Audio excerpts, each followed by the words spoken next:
കോഴിക്കോട്ട് promotion video ചിത്രീകരണത്തിനിടെ യുവാവ് മരിച്ച സംഭവത്തിൽ പ്രതികളുടെ ലൈസൻസ് റദ്ദാക്കും. പ്രതി സാബിത്തിന്റെയും റയീസിന്റെയും ലൈസൻസ് അടുത്ത ദിവസം തന്നെ സസ്പെൻഡ് ചെയ്യുമെന്ന് മോട്ടോർ വാഹന വകുപ്പ് അറിയിച്ചു. ദിസ്ന സുരേഷ് ചേരുന്നു വിവരങ്ങളുമായി. ദിസ്ന, എടുത്ത നടപടി എന്താണ്? വീണ, അതിദാരുണമായ ഒരു മരണമാണ് സംഭവിച്ചിരിക്കുന്നത്. ഈ സംഭവവുമായി ബന്ധപ്പെട്ടാണ് കോഴിക്കോട് ബീച്ച് റോഡിൽ പ്രൊമോഷൻ വീഡിയോ ചിത്രീകരണത്തിന് ഇടയുണ്ടായ അപകടം. ഇതുമായി ബന്ധപ്പെട്ട് ലൈസൻസ് റദ്ദാക്കുമെന്നൊരു വിവരമാണ് ഇപ്പോൾ മോട്ടോർ വാഹന വകുപ്പിന്റെ നേതൃത്വത്തിൽ വാഹന വകുപ്പ് അധികൃതർ നമ്മെ അറിയിച്ചിട്ടുള്ളത്. അതിൽ പ്രധാനമായും സാബിത്തിന്റെയും കൂടെയുണ്ടായിരുന്ന റയീസിന്റെയും ലൈസൻസ് അടുത്ത ദിവസം തന്നെ സസ്പെൻഡ് ചെയ്യുമെന്നൊരു വിവരമാണ് മോട്ടോർ വാഹന വകുപ്പ് വ്യക്തമാക്കിയിട്ടുള്ളത്.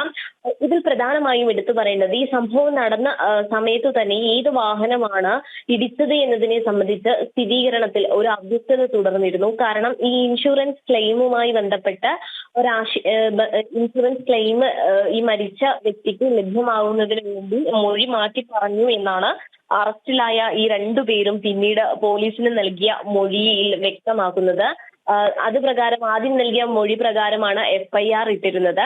എന്നാൽ പിന്നീട് മൊഴിയിൽ വൈരുദ്ധ്യം തോന്നുകയും പോലീസ് ചോദ്യം ചെയ്തതിലൂടെ പിന്നീട് മനസ്സിലാക്കാൻ സാധിച്ചത് ഇടിച്ചത് ബെൻസ് കാറാണ് എന്നൊരു സ്ഥിരീകരണത്തിലേക്ക് പോലീസ് എത്തുകയായിരുന്നു. എന്നാൽ ആദ്യഘട്ടത്തിൽ തന്നെ മോട്ടോർ വാഹന വകുപ്പ്, ഈ കേസ് അന്വേഷണത്തിന്റെ ആദ്യഘട്ടത്തിൽ തന്നെ മോട്ടോർ വാഹന വകുപ്പ് വ്യക്തമാക്കിയിരുന്നു ബെൻസ് കാർ ആണ് ഇടിച്ചത്. അതിൽ സമാനമായി എല്ലാ രീതിയിലുള്ള അടയാളങ്ങളും ഈ ബെൻസ് കാറിൽ ഉണ്ടായിരുന്നു എന്നൊരു കാര്യം മോട്ടോർ വാഹന വകുപ്പും വ്യക്തമാക്കിയിട്ടുണ്ട്. ഇതിന് ഇൻഷുറൻസ് ഇല്ല, തെലങ്കാനയിൽ നിന്ന് എത്തിച്ച വാഹനമാണ്. അതുകൊണ്ട് തന്നെ നടപടികൾ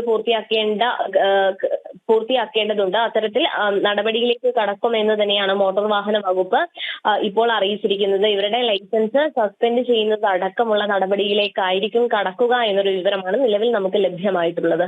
ഓക്കെ, ശരി ദിസ്ന.